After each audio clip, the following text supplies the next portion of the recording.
শিক্ষার্থীদের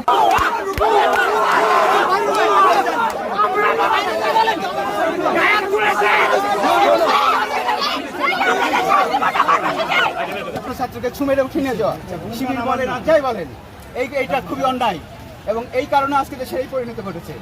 এটা আপনাদের মনে রাখতে হবে। আজকে তো 12 বছর ধরে এই কাণ্ডটাই করেছেন আপনারা, ছাত্রলীগ এবং আপনারা মিলে।